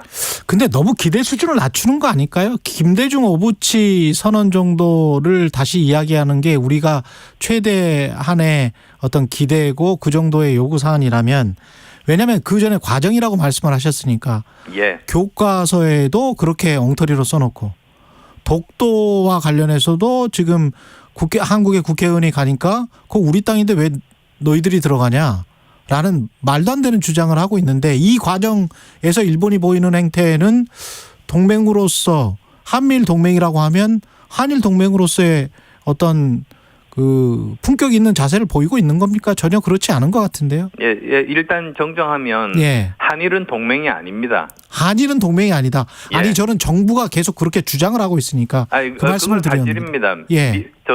미국과 한국은 동맹이지만 예. 한국과 일본은 협력 관계입니다. 협력 관계일 뿐이다. 예, 그래서 한미일 협력이지 한미일 동맹이란 말은 존재하지 않습니다. 일단 예. 뭐 그거부터 말씀드리고요. 예. 그다음에 저는 이 김대중 오부치 한일 파트너십 선언 그 당시가 한일 관계가 역사상 가장 좋았던 그 지점이라고 봅니다. 예. 그래서 일단 목표를 거기로 삼고 그것에 대해서 그 발언을 재확인을 하게 되면 거기에 따라서 여러 가지 좀 망언에 해당되는 그런 부분들, 이런 부분들을 바로잡을 수 있을 거고요. 예. 이런 것들이 어느 정도 정리가 된다면 좀 더 발전적인 한일 관계로 나갈 수 있기를 희망하고 있습니다. 예, 당 문제 조금 여쭤볼게요. 그 지금 당 윤리위에서 태용호 김재원 최고위원 뭐 징계 여부 같은 거를 논의를 하고 있는 것 같은데 네. 총선이 뭐 1년 정도밖에 안 남아서 이 관련해서 사실은 뭐 지지율이나 중도층 확장이나 여러 가지 신경 써야 될 것 같은데 어떻게 보세요? 이 일련의 예, 사태들? 사실 저 보면은 김재원 최고하고 태영호 최고는 사안이 좀 틀립니다. 예. 김재원 최고는 뭐 특정 세력에 의해서 당이 좌지우지되고 있다는 그런 인상을 국민들께 심어줘서 예. 굉장히 악영향을 끼쳤고요. 예. 그다음 또 태영호 의원은 대통령실에서 당의 공천 개입을 할 수 있다는 그런 가능성들을 이렇게 이야기한 거 아니겠습니까? 그렇죠. 예. 그래서 어쨌든 둘 다 결과적으로는 당이 국민의 신뢰를 잃고 당의 지지율이 하락이 되고 내년 총선이 굉장히 암울하게 만든 겁니다. 예. 그래서 여기에 대해서는 정말로 단호한 책임을 물어야 된다. 단호한 책임을 물어야 된다. 네, 저는 예. 그렇게 생각하고요. 예. 제가 지금 현재 그 경기도에 있다 보니까 예. 제 개인 문제를 떠나가지고 내년 총선이 정말 낙관적이지 않습니다. 굉장히 어려울 거라는 게 뭐 저 포함해서 여러 당협위원장들의 이야기입니다. 그래서 이런 것들을 타개하기 위해서도 전면적으로 쇄신하는 모습을 지금이라도 보여야 된다. 그렇게 말씀드리고 싶습니다. 내년 그 분당 갑 아니세요? 그렇습니다. 그쪽에서 재출마하실 예정인가요? 네, 당연합니다. 근데 그쪽 노리는 대통령실 관계자나 정부 관계자들이 좀 있는 것 같은데요? 뭐 그거는 뭐 제 고려 사항이 전혀 아닙니다. 고려 사항은 아니다. 네, 왜냐하면 사실은 이게 정치인들의 논리보다 오히려 정말 국민들을 위해서 봉사하는 게 정치인데 주민들이 제일 중요하지 않습니까? 주민들이 제일 중요하다. 예. 근데 뭐 지금까지 예를 보더라도 2년 정도 이렇게 재보궐선거로 왔다가 그냥 떠난 사람은 없거든요. 항상 그 정도가 되면 계속 지속적으로 이제 봉사하는 게 주민들이 바라는 것이기도 하고 그게 정치인의 의무기도 합니다. 주민들의 평가를 다시 받고 싶다. 네. 예. 그러니까 이 지역구를 함부로 옮기는 거는 절대로 안 된다는 게 제 생각입니다. 예. 근데 아까 당무 개입 관련해서 공천 개입 관련해서 사실은 안철수 의원님도 그 당대표 선거 나갔을 때 이진복 정무수석이 아무 말도 안 하면 아무 일도 일어나지 않을 것이다. 이런 이야기를 한 것도 당무 개입성이 아닌가요? 제가 그때 이야기했었죠, 사실. 예. 그리고 제가 뭐 그럼에도 불구하고 제가 크게 이렇게 반응을 하지 않았던 이유가 저는 항상 그 당대표 출마를 할 때는 제가 당대표라고 생각하고 행동합니다. 근데 당원분들이 바로 직전 그 당대표에 대해서 여러 가지로 그 상처가 많기 때문에 예. 또 이 새로운 당대표가 용산과 그렇게 갈등에 뭐 휩싸이는 것을 정말로 걱정하고 우려한다는 걸 알기 때문에 제가 그 정도로 했습니다. 사실 뭐 그런 일이 있어서는 안 되죠. 사실은 그런 일이 있어서는 안 되는데 그리고 많이 참으신 거네요. 그러면 그때. 네, 그렇습니다. 그리고 이것 자체가 헌법 위반 아니겠습니까? 예. 실제로도 그 전에 박근혜 대통령께서 이것 때문에 대법원 실형 판결을 받았습니다. 그렇죠. 예. 그래서 이 일은 있어서는 안 되고요. 이번 발언이 만약에 사실이라면 중대한 문제네요. 그러면. 예, 그래서 남한테 이야기할 게 아니고 본인께서 아무 일도 하지 않으시면 아무 일도 안 생길 텐데 참 우려스럽습니다. 이진복 정무수석에게 하신 말씀인 것 같습니다. 그리고 금태섭 전 의원이 추진하는 제3신당 관련해서는 어떻게 전망하세요? 국민의힘이 더 큰 타격이 있을 겁니다. 그러니까 지금 현재 많은 분들이 관심이 이 3당을 만들면 성공할 거냐 실패할 거냐 이렇게만 보고 계시더라고요. 예. 근데 저는 약간 관점을 달리해서 설령 3당이 실패를 하더라도 1000표, 2000표 차이로 당락이 결정되는 수도권에서 국민의힘이 큰 타격을 받을 거다. 그래서 국민의힘이 정말로 해야 될 일은 금태섭 의원 정도의 개혁적인 사람들도 흔쾌히 들어올 수 있도록 이 당이 정말로 개혁을 위해서 노력하는 모습을 보여야 된다. 그래서 지금 현재 민주당이나 국민의힘 중에서 금태섭 의원이 흔쾌하게 금태섭 의원 포함한 3당의 참여자들이 흔쾌하게 들어올 수 있을 정도로 개혁하는 당이 내년 총선에서 이길 수 있을 거다. 예. 저는 그렇게 보고 있습니다. 그리고 마지막으로 물론 과정이긴 합니다. 그럼에도 불구하고 윤석열 정부 출범 1년인데 딱 그 1년만 평가를 해 주시면 안 될까요? 지난 1년 동안 사실은 국민의 종합평가라는 게 여론조사 아니겠습니까? 아, 예. 지금 이제 30% 전후니까요. 예. 왜 그럴까 생각을 해보면은 저는 정책 전환의 방향은 맞았다고 봅니다. 예.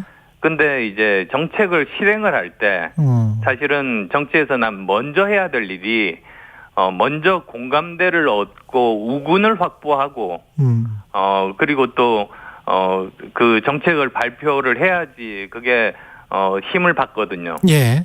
그 다음에 또 보면은 그 대통령실 혼자서 다 하기가 좀 힘드니까 민심과 그러니까 지역구 의원들로 구성된 당이 민심을 제일 잘 아니까 이제 당을 적극적으로 활용해서 서로 상호 보완적으로 그렇게 일을 진행해 나가는 것이 민심에 맞는 정책을 이제 입안하는 그런 길이고 그래서 지지율을 올릴 수 있다. 저는 그런 생각이거든요. 알겠습니다. 그런 쪽에서 좀 부족하다 보니까 뭐 전체적으로 좀 거칠고 비민주적으로 보이는 것이 아닌가 그렇게 생각합니다. 알겠습니다. 여기까지 듣겠습니다. 안철수 국민의힘 의원이었습니다. 고맙습니다. 네, 감사합니다. 여러분은 지금 KBS 1라디오 최경영의 최강 시사와 함께하고 계십니다.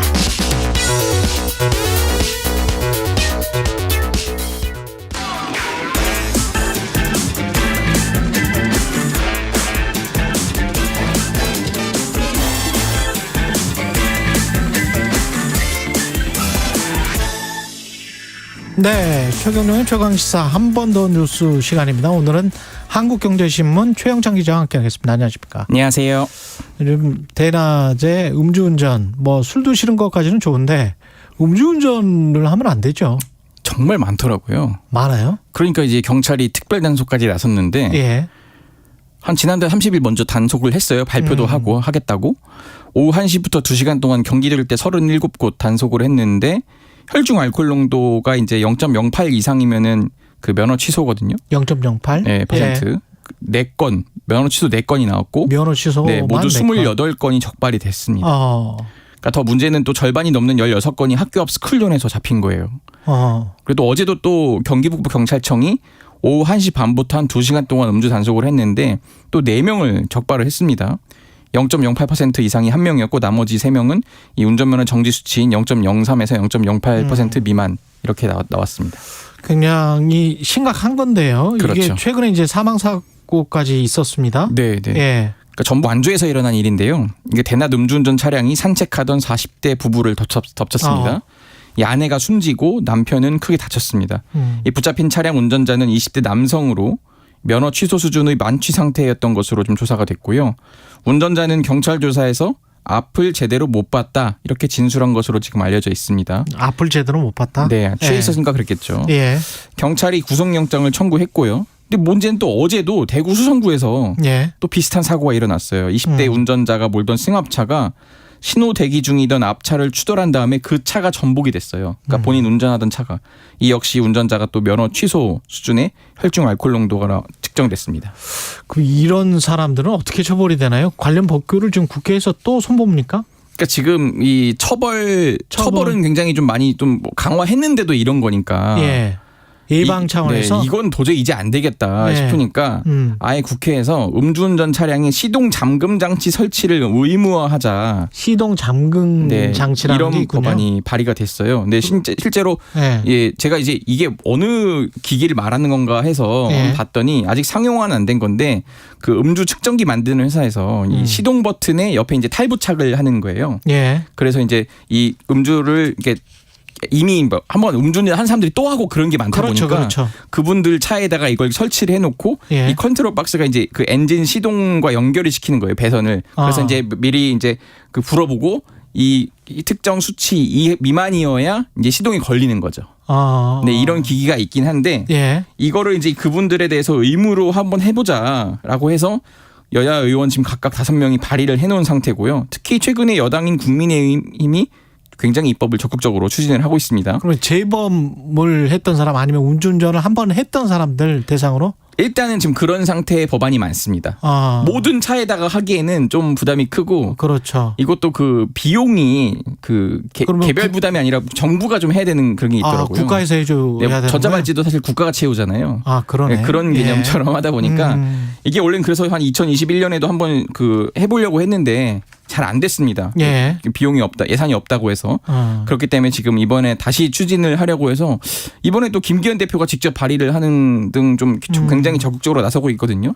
본인들에게도 혹시 자기가 그런 성향이 음주운전에 성향이 있는 분들이라고 스스로를 의심하면 본인이 본인을 두려워하잖아요. 그렇죠. 무서워하잖아요. 그러면 한번 해보는 것도 적극적으로 해보는 것도 좋을 것 같은데요. 네. 예. 그러니까 재범률이 아무래도 40%를 넘는 현실이다 보니까 한번 좀 해봐도 괜찮지 않을까 싶은데 또 역시 예산이 문제입니다. 예산이 문제다.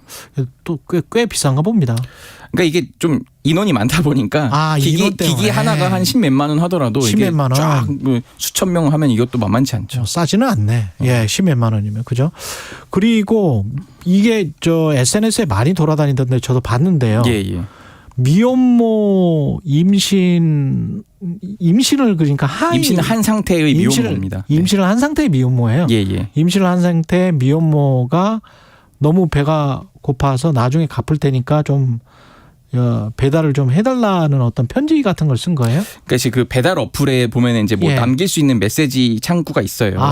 그런 창구가 있구나. 거기에 이제 써놓은 거죠. 배달을 그 주문을 하면서 사실은 이렇긴 한데, 그러니까 사실 외상을 하겠다는 메시지를 남긴 거예요. 외상을 해달라. 네, 당장은 돈이 없어서 염치 없지만은 좀 부탁드립니다. 만약 주문된다면 그러니까 돈은 다음 주말이 되기 전에 이체해 드릴 테니까 먼저 조금 분식이 너무 먹고 싶다. 이렇게 분식집에다가 이제 주문을 한 거예요. 그러네. 임신했을 때는 또 이런 게 먹고 싶죠. 그렇죠. 근데 제가 미혼모에 임신 중인데 너무 배가 고픈데 돈이 없어서 염치 없지만 부탁드린다. 이런 말을 쓴 거네. 그렇죠. 이제 분식집 사장 입장에서는 이게 이런 게 사실 한두 번이 아니라는 거예요, 보통. 그래요? 네, 근데 이제 뭐 미혼모일 수도 있고 뭐 다른 사연일 수도 있고 한데 근데 이분 나름의 촉이 있을 수 있는데 이건 왠지 조금 진짜일 것 같아서 그냥 속는 셈 치고 한번 보내주자라고 했다는 거예요. 그래서 이제 보냈어요. 거기까지만 처음 글이 올라왔었죠. 이런 게 있는데 이게 보냈다. 근데 이제 거기가 이제 소상공인들이 모인 커뮤니티인데 이거 너무 단골 먹튀 수법 아니냐 이렇게 좀 우려를 했었거든요. 근데 알고 보니 진짜였던 거예요. 진짜였군요. 네, 그래서 이제 실제로 그 며칠 뒤인 그저께 이제 글이 다시 올라왔는데 음식값을 계좌로도 받았고 실제로 한번 배달했던 그 집을 찾아가 봤다고 해요. 그랬더니 이제 원룸에 임신한 여성이 혼자 살고 있었고, 근데 너무 낯이 익더라는 거예요. 알고 보니까 과거에 단골 손님이었다. 어렸을 때 학생 때부터. 그래서 이제 이 분식점 그 주인 부부가 이 여성을 위해서 또 아르바이트 자리를 또 제공하기로도 했다고 합니다. 분식점에. 그렇기 때문에 또 뭐 그 정부로부터 각종 지원을 받을 수 있는 길도 좀 마련해주고, 갈만한 산부인과도 알아받을 수 있도록 좀 도와줬다. 뭐 이런 사연인데 이런 말을 또 남겼어요. 차라리 그게 가짜였더라면, 이게 지금 이제 20살 된 분 같던데. 그렇죠. 이게 진짜 19살인 것 같은데요. 네, 진짜 보니까. 임신한 미혼모였다는 거예요. 그렇기 때문에 뭐 이런 사연이 올라왔고, 뭐 또 각종 좀 음해성 댓글들도 막 달립니다. 이거 너무 홍보용 아니냐 뭐 이런 식으로 했는데 그 주인은 가게 이름 밝힐 리도 없고, 나는 미담을 제조한 거 아니냐. 나는 초등학생 딸 둘이는 아빠 입장에서 한 일이지 이건 선행이라 생각하지도 않는다, 이렇게 또 반박을 했습니다. 믿어줍시다. 따뜻하게. 그럼요. 따뜻한 소식이 좀 들어오면 좀 따뜻해지잖아요. 우리가 뭐 꼭 그렇게 각박하게 살아야 됩니까? 한국경제신문 최영찬 기자였습니다. 고맙습니다. 감사합니다.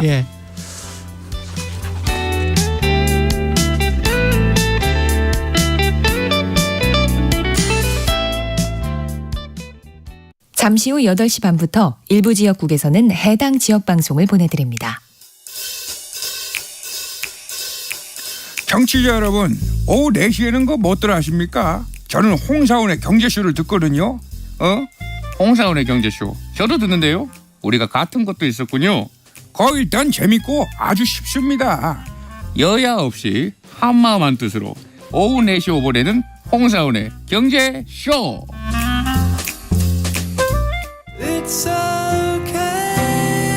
진행은 서툴지만 내용은 알찹니다. 진실의 편에서, 정의의 편에서, 약자의 편에서 뉴스를 전합니다. 주진우 라이브와 함께 더 많이, 더 오래 웃었으면 좋겠습니다. 매일 오후 5시 5분 KBS 1라디오 주진우 라이브. 지금 시각은 8시 30분입니다. KBS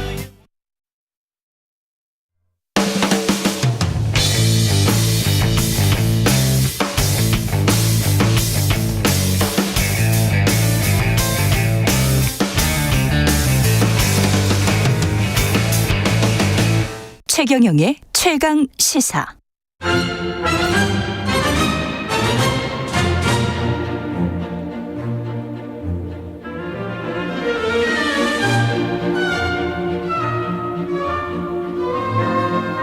네, 비발디인가요? 이 클래식이 나오네요. 예. 코너 음악이 조찬 모임에도 만찬 모임에도 잘 어울리는 클래식으로 준비했다고 밖에서 PD들이 이야기를 해주고 있네요. 예, 매주 목요일 여야 토론이 있는 날입니다. 예, 이 코너 음악처럼 빛나는 두 분, 국민의힘 송원석 의원 그리고 민주당 강훈식 의원, 코너 이름도 석식토론, 만찬토론 이렇게 하지 그랬어요. 그러면 예, 지금은 조식 먹을 시간이지만 석식처럼 풍성하고 다양하게 토론 펼쳐보겠습니다. 두 분 반갑습니다. 안녕하십니까? 네, 반갑습니다. 예, 안녕하세요. 예. 민주당 이야기부터 해야 될 것 같습니다. 돈봉투 의혹과 관련해서는 어제 의총에서 두 분이 자진 탈당의 형식 얘기를 했는데 사실은 약간의 압박이 있었던 것 같기도 하고요. 이제 제가 사실은 그분 중에 한 분 뵀어요. 그러셨어요? 예.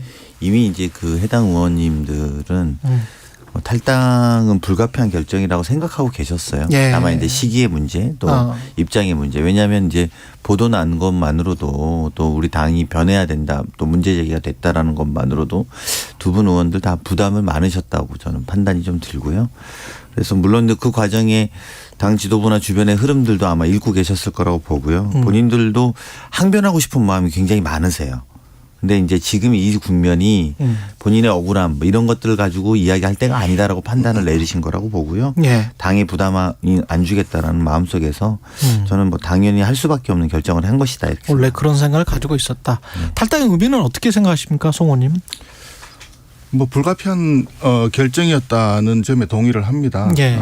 이게 사실은 이제 그동안에 이제 어떤 당내의 어떤 문제와 관련해 가지고 개인적인 어떤 일탈 행위라든지 이런 부분에 대해서는 당내에서 이렇게 자연스럽게 처리하고 정치적으로 처리하는 경우도 왕왕 있었는데 예.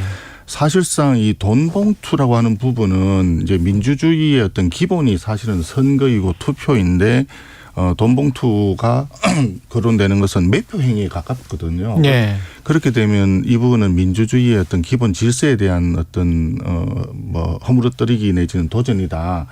이런 측면에서 상당히 문제의 심각성이 크지 않습니까? 그런 점에서 지금 사실상 밖에서 특히 우리 당에서는 이제 더불어 돈봉투당이라든지 전당대회라든지 이런 이야기까지 하는 상황이 되다 보니까 아마 그런 결정을 내리지 않았을까 그런 생각이 듭니다.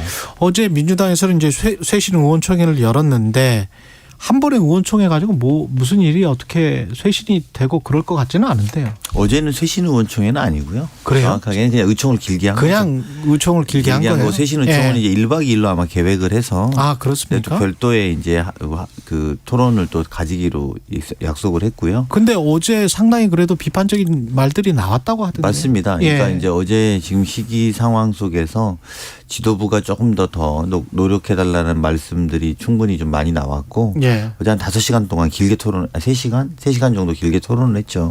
네, 그런 정도죠. 어제는 쇄신의총은 또 별도로 저희가 계획을 하고 있습니다. 예. 성석 의원님 옆에서 보시기에는 어떻습니까? 이 지금 민주당은 그 전에 성일종 의원님은 비대위를 한 3번은 해야 될 거다. 한 20년 걸린다 이런 말도 우리 성일종 의원다운 발언이었다고 생각합니다. 그 이제 민주당의 현재 상황은 사실 이제 그 동안에 저희들이 계속 그 얘기를 했습니다만 국회 자체를 이제 방탄 국회로 계속 가져갈 수밖에 없을 정도로 당 대표를 맡고 있는 이재명 그 전 성남시장의 개인적인 어떤 범죄 의혹, 비리 이런 부분들이 사실상 민주당, 더불어민주당은 전체적으로 굉장히 짓누르고 있는 느낌입니다. 본인이 이제 전혀 문제 없다라고 강변을 하고 있지만 많은 증거와 정언들이 법정에서 지금 이미 쏟아져 나오고 있는 상태이기 때문에 그런 점을 고려해 볼 때 당대표의 어떤 개인적인 일탈 행위였지만 당 전체가 지금 힘든 상황이 되다 보니까 그래서 아마 비대위를 뭐 3번, 4번 이런 이야기까지 했던 것 같은데 민주당 입장에서는 아마 곤혹스러울 거라고 생각을 합니다. 아마 그런 마음들이 모여서 이번에 아마 원내대표 선거도 상당 부분 그런 부분들이 반영된 결과가 아닌가 이렇게 생각을 하고요. 또 이걸 또 타산지석으로 삼아서 우리 당도 그동안에 여러 가지 어려웠던 부분들을 스스로 좀 자정도 하고 하면서 정화해서 정치권 전체가 국민들로부터 좀 더 사랑받을 수 있도록 우리가 노력해야 되겠다. 그런 생각을 많이 하고 있습니다. 강 의원님. 이게 뭐 제가 굳이 다른 국민들이 저희들에게 질타하는 것은 저희는 충분히 좀 받아들여야 된다 생각합니다만 국민의힘이 이제 우리들에게 이렇게 말하는 건 좀 약간 납득하기는 어렵다는 말씀 좀 드리고 싶고요. 그쪽에서 나올 소리는 아니다. 네, 우리 광곡공사 수천억대 했다고 박덕흠 의원 탈당했다가 4개월 만에 복당한 지 얼마 안 됐고 또 뭐 보도를 무마하는 청탁을 했거나 또는 광급공사 수주 논란이 있었던 전북민 의원 탈당한 지 1년 뒤에 복당한 지 얼마 안 됐고 또 곽상도 의원 아들 50억 수수했던 거 뭐 이런 이야기 저는 굳이 안 하는 것은 저희가 이제 국민들로부터 지탄받고 이러는 거야 뭐 당연히 겸허하게 받아들이고 반성해야 되고 또 우리 의원님께서 송원석 의원님이 말씀하시는 좀 한골탈 대라 뭐 이런 정도까지 저희가 받아들일 수 있습니다만 이게 뭐 국민의힘의 또 정당 간에 이렇게 할 토론의 주제로서는 우리를 지적하기에는 저희가 납득하기 좀 어렵다 이런 말씀 드리고 싶습니다. 지적할 게 좀 이따가 나올 거예요. 태영호 최고위원 관련해서 지금 여러 가지 이야기가 나오고 있기 때문에 이게 사실은 돈봉투 의혹도 그렇지만은 이게 당무 개입 의혹 뭐 본인들이 부인하고 있다 뭐 이렇게 이야기는 하고 있습니다만은 녹취록이 훨씬 더 자연스러운 상황에서 본인이 얼마나 과장했는지 뭐 허언을 했는지는 모르겠습니다만은 본인은 지금 그렇게 주장을 합니다. 그러나 이게 국민들이 그렇게 생각할까? 그 이전에도 조금 당무 개입스러운 게 좀 있었는데 거기에 관해서는 어떻게 생각하시는지 지금 국민의힘에서는. 태용호 의원 그 발언과 관련해서 녹취록 부분에 대해서는 사실은 언론을 통해서 제가 보고 있는 게 다이기 때문에 솔직히 실체적인 진실이 뭔가 하는 부분은 제가 잘 모르겠습니다. 그런데 이런 내용들이 어떻게 누가 왜 유출을 했는지 사실은 이제 그 녹취록 내용은 보면 태용호 의원과 보좌진과의 어떤 회의에서 나온 얘기가 녹취록으로 나온 것 같은데 본인이 그런 이야기를 그 밖에다가 얘기를 했다라고 보기엔 굉장히 어려운 상황이고 그래서 이게 과연 어떤 상황에서 이렇게 나왔을까 하는 생각이 좀 듭니다. 그런데 본인이 얘기한 것이 보좌진하고 얘기할 때 약간 좀 그 오바해서 얘기했을 수도 있고 한데 이것을 단적으로 이제 어떤 공천 개입이라든지 당무 개입이라든지 이런 식으로 사건의 성격을 규정 짓는 것 자체는 조금 지금 성급한 거 아닌가. 그런 생각이 듭니다. 그래서 전체적으로 이 사안 자체에 뭐 문제가 있는 부분에 대해서는 문제가 있는 부분대로 조사를 해야 될 것이고 또 관련해서 우리 김기현 당대표가 이제 종합적으로 여러 가지 상황들을 병합해서 윤리위에 좀 심사를 해달라. 지금 이렇게 했던 상황이기 때문에 그 내용은 이제 조사를 해보면서 실체적인 진실이 어느 정도 드러나겠지만 그 유출되는 과정에 대한 부분도 약간 좀 석연치 않은 점이 있다. 이런 생각이 좀 듭니다. 그런데 제 생각에는 일단 현 단계에서 뭐 공천 개입이다, 당무 개입이다 이런 이야기를 하는 것은 사건을 너무 성급하게 규정하는 것이다. 라고 하는 생각이 듭니다. 이제 그냥 상식적으로 보면 의원님이나 저나 뭐 다 보좌진들하고 대화할 때 제일 솔직한 대화하지 않나요? 보통은 이렇게 막 보좌진들한테 과장하고 허위하고 막 이러지는 않거든요. 근데 어쨌든 이제 그게 유출된 경로도 뭐 그 보좌진들 뭐 그 태용호 의원과 함께하는 보좌진들의 문제니까 제가 뭐 그걸 거론할 문제는 아니고 그러면 둘 중에 하나는 거짓말하는 건 확실한 거 아닙니까? 어쨌든 태용 의원이 과장해서 거짓말을 했던 보좌진들한테 아니면 이진복 수석이 지금 거짓말을 하고 있는 것. 국민들은 이제 실체적 진실에 관심이 있는 거죠. 그러니까 뭐 그것이 뭐 어떻게 됐고 어떻게 됐고 떠나서 누구 하나는 거짓말일 텐데 하나는 여당의 최고위원이 거짓말했다는 것이고 또 아니면은 이진복 수석이라고 하는 우리나라 대통령실의 수석이 거짓말했다는 것 둘 중에 하나인데 국민들은 관심이 있는 건 전 진실에 관심이 있는 거라고 봅니다. 예. 기본적으로. 그리고 두 번째는 그중에 누구 하나가 진실이라면 특히나 당무 개입이 진실이라고 하면 이것은 박근혜 대통령이 징역 3년을 구형받고 2년을 실형받았던 내용 아닙니까? 예. 결정 보면. 그리고 그것을 그때 당시에 진두지휘했던 중앙지검장은 윤석열 대통령이었습니다. 그리고 지검 3차장이 한동훈 법무부 장관이었고요. 그래서 이 문제는 되게 만약에 이게 사실이라면 굉장히 엄중한 사안인 거고 이미 전직 대통령이 그걸로 실형을 받은 상황에서 그런 시도가 일어났다면 더욱더 심각한 거다. 그래서 결론적으로 보면 저는 국민의힘이 태용호 의원 꼬리 자르기 할 수밖에 없을 거다. 이렇게 꼬리 생각합니다. 자르기. 그러면 징계가 굉장히 큰 사실 여부는 중요하지 않고 예. 제가 볼 때는 예. 왜냐하면 아까 말한 것처럼 다른 쪽이 진실이라면 되게 심각한 상황으로 연결되지 않겠습니까? 예. 그럼 굉장히 이거를 태용호 의원 하나가 이 과정이 진실 여부와 상관없이 결론은 정해지고 수순으로 가지 않을까? 전 그렇게 조심스럽게 예측해 봅니다. 예, 송원님. 아니 뭐 꼬리 자르기식 글쎄 이런 이야기를 하는 게 적절한지 모르겠습니다만은 한번 생각해 보십시다. 지금 실질적으로 돈 봉투를 주고 받았다라고 하는 의원들이 전 대표인 송영길 대표도 돈을 받았다 또는 거기에 관여했다 이런 얘기들이 오고 가고 있고 윤관석 이승만 의원이 탈당을 한 과정도 본인들이 자진해서 탈당을 했다고 하지만 뭐 지도부가 식사를 했다든지 뭐 사무총장이 뭐 만나서 그 좀 비공개적으로 그런 이야기를 했다, 권유했다, 뭐 이런 기사까지 이제 나오고 있는 상황을 보면 이 자체도 상당히 어떤 국민적인 공분으로부터 좀 회피를 하기 위한 꼬리 자르기식 어떤 그런 사정 각본이 아니냐. 민주당이 꼬리 자르기를 하고 있지 않냐. 민주당이 꼬리 자르기 아니냐 이렇게 예. 또 볼 수도 있거든요. 그러니까 그런 이야기들이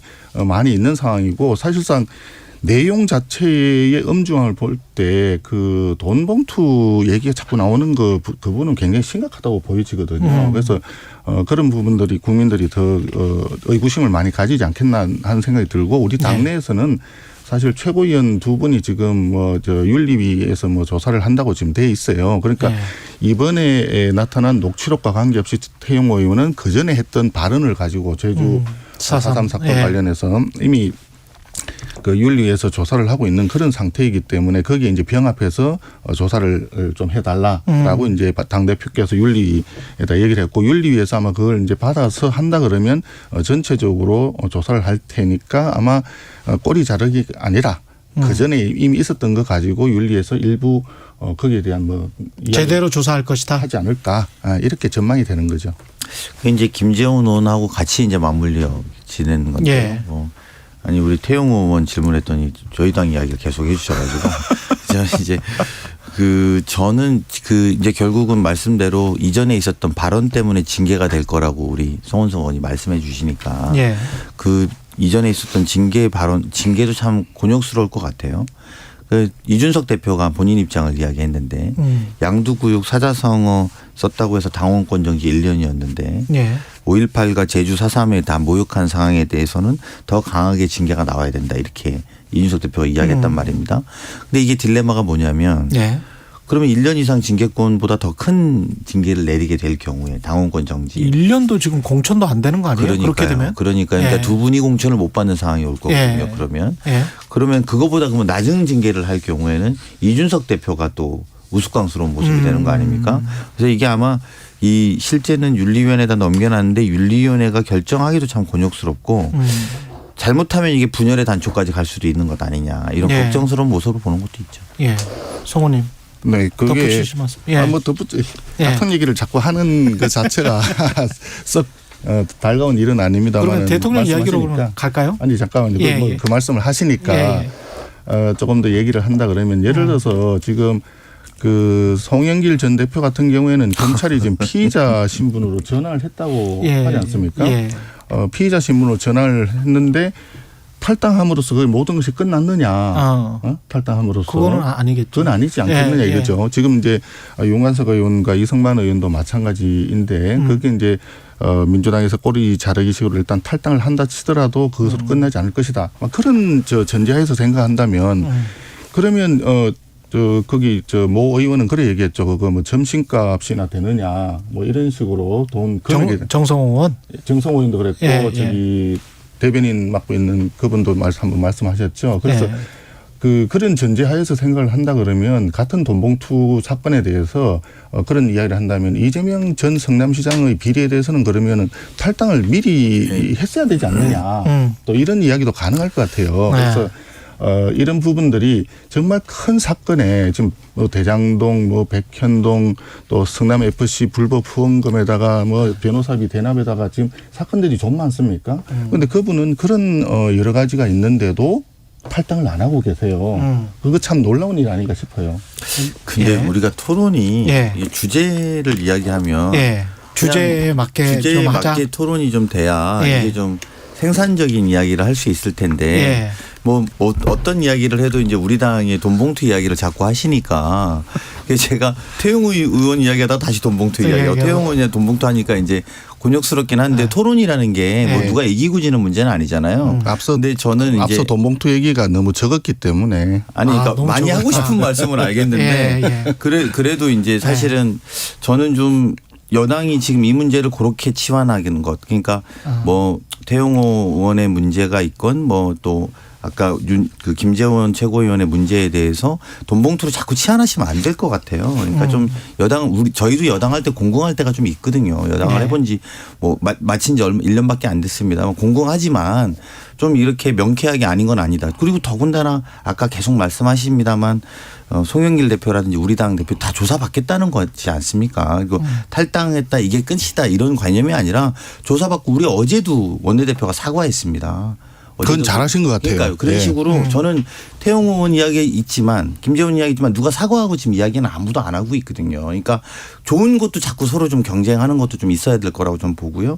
그래서 사실은 그런 문제에 대해서 자꾸 이렇게 좀 여당이 좀 더 국정 운영이 무한 책임자니까 저희도 여당할 때 정말 곤욕스럽더라고요. 뭐 하나 터지면 TV 토론 나와가지고 말하기가 근데 조금 더 좀 그 책임감 있는 자세로 말씀해 주셨으면 하는 바람입니다.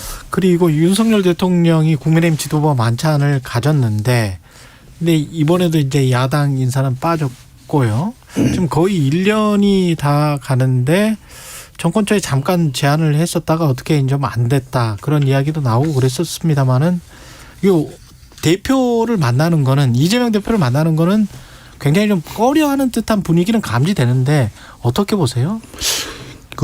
이제 범죄 피의자 입장이기 때문에 그러다 보니까 이제 만나기가 좀 조심스럽다. 이런 측면이 분명히 있을 겁니다. 그러니까 정상 간의 어떤 대화라든지 또 그 대통령으로서 여당 야당의 대표를 만나는 것은 당연히 소통을 위해서 필요하고 또 그런 생각이 전혀 없는 것이 아니기 때문에 대통령께서는 대통령실에서 당연히 그렇게 하고 있을 거라고 저는 생각을 해요. 하는데 문제는 그런 그림이 너무나 적절치 않다라고 하는 측면이고 사실상 이재명 대표를 이야기 또 해야 되니까 좀 곤혹스럽습니다만은 이재명 대표가 그런 의혹들에 대해서 정말 진솔하게 얘기를 했다면 그러면 굳이 그렇게 이렇게 만남이 늦어질 이유도 사실 없었을 겁니다. 그러니까 이번에 원내대표가 새로 이제 당선되니까 일단 원내대표라도 만나자라고 하는 대통령실의 얘기가 있었는데 이제 박가원 원내대표께서는 그래도 당대표 간의 만남을 먼저 해야 되지 않느냐. 순서다. 그렇게 지금 얘기를 했던 것 같아요. 그러나 이런 소통의 기회를 늘리는 측면에서는 원내대표를 만나는 것도 방법인데 그 점에 있어서는 다소 좀 아쉬움이 남는다. 이런 생각입니다. 이제 이게 1년 넘게 안 만난 사례가 없죠. 여야를 떠나서. 근데 이제 그게 아까 방금 송 의원님도 말씀하셨는데 범죄 피의자다 이렇게 규정하면서 저는 그런 이미지를 자꾸 더 씌우고 있다라고 생각이 드는데요. 조금 더 솔직하게 말하면 오늘도 어떤 뭐 언론에 여론조사한 것들이 내용이 나오면서 맨 마지막에 지금 윤석열 대통령에게 제일 부족한 건 소통과 통합 능력이라는 거예요. 국민들이 그렇게 느끼는데 그건 딴 건 아니라고 봅니다. 그러니까 저희까지도 안 와도 되고요.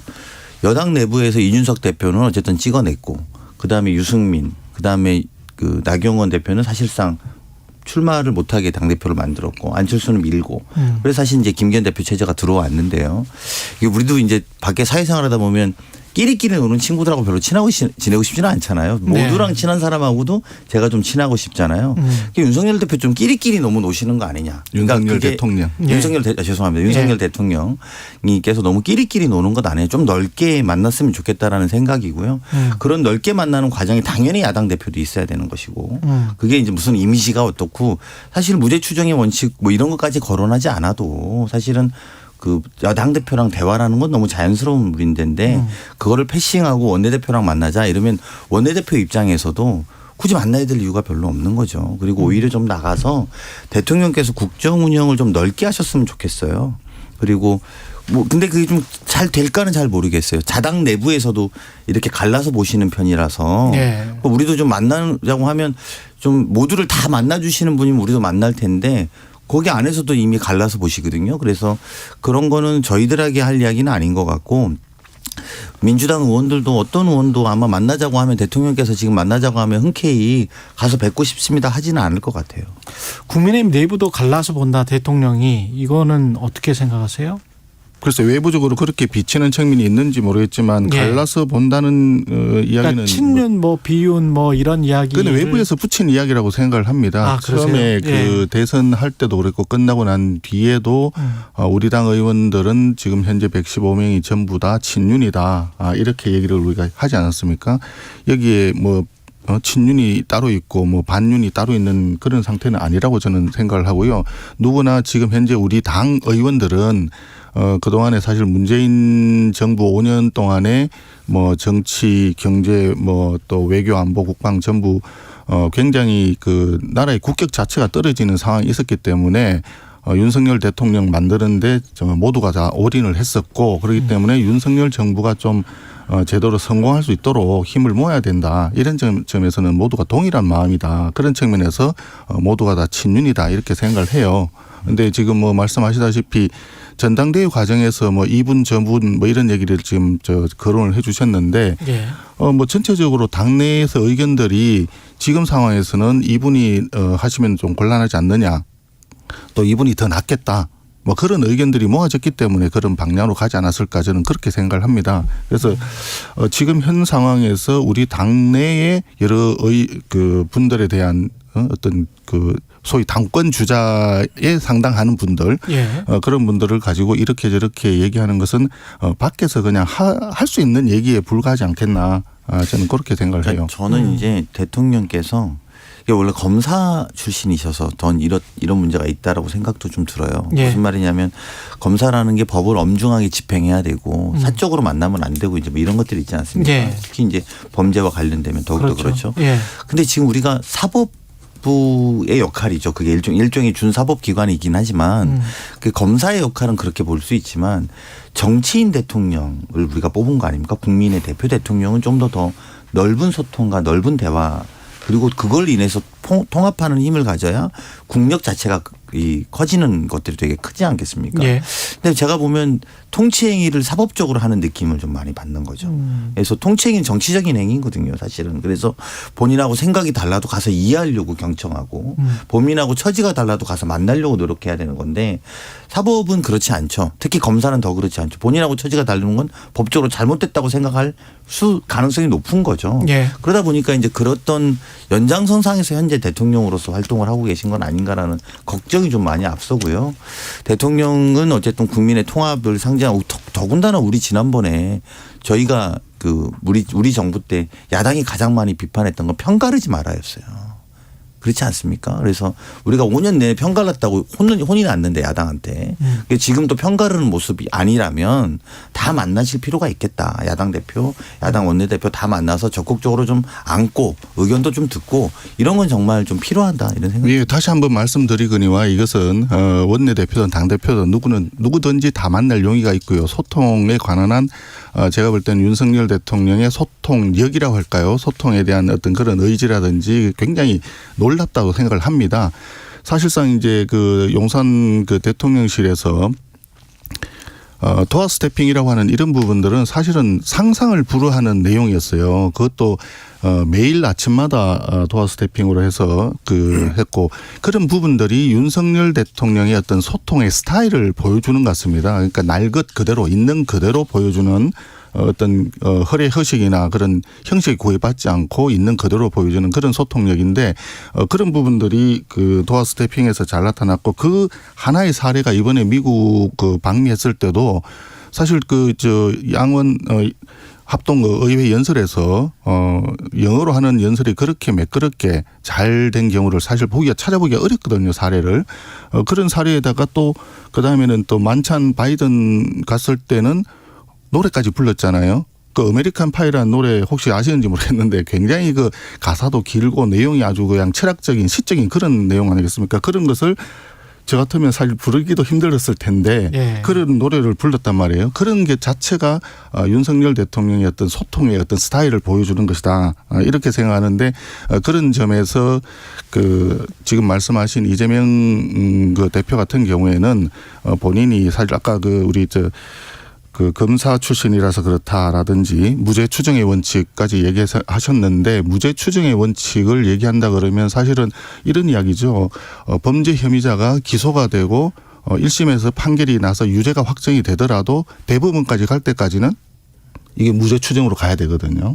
그때까지는 아무런 적이 없어야 되는 거예요. 그렇다면 왜 당은 당규에 기소가 되면은 당직을 내려놓는다라든지 이런 게 있으며 또 당내의 윤리 심사는 왜 있겠느냐 이런 생각이 든단 말이죠. 예. 그냥 이제 소통에 대한 오해가 있는 것 같은데 저는 이제 소통은 과정이고 결과는 여러 가지 형태로 나타날 수 있다고 봅니다. 그러니까 야당하고 소통해달라는 이야기는 야당과 소통을 통해서 국민들에게 통합을 주자는 말씀이잖아요. 그래서 우리 때 편가르게 하지 말라고 야당이 지적했던 우리가 여당일 때 지적했던 말씀을 제가 드린 것은 대통령의 통합력을 높이시는데 야당과의 소통이 필요하다는 거 아까 말씀하신 것처럼 당대표도 언제든지 대화할 수 있다는데 우리 당대표가 두세 번 뵙자 그러는데 아직 연락은 못 받았어요. 그러니까 연락을 좀 해 주시면 좋겠고 두 번째는 소통인 과정이고 결과라면 외교에서 결과는 국위가 아닙니까? 노래 부르신 거 잘하셨고요. 그리고 연설도 좋았는데 우리가 국익으로 뭘 얻었나를 국민에게 보고해야 되는 거거든요. 그러니까 그 과정이 이렇게 우리가 잘한다가 중요한 게 아니라 그 결과로 외교로 우리 국익을 얻었다. 이제 그 부분에 대해서는 또 국민들로서는 좀 답답하고 아쉬운 게 있는 거죠. 끝마쳐야 될 시간입니다. 네, 그 말씀에 동의하면서 짧게 한 말씀만 아니 그럴 시간이 없습니다. 죄송합니다. 국민의힘 송원석 의원, 민주당 강훈식 의원이었습니다. 고맙습니다. 네, 고맙습니다. 5월 4일 목요일 KBS 1라디오 최경영의 최강시사였습니다. 내일 아침 7시 20분에 다시 돌아오겠습니다. 고맙습니다.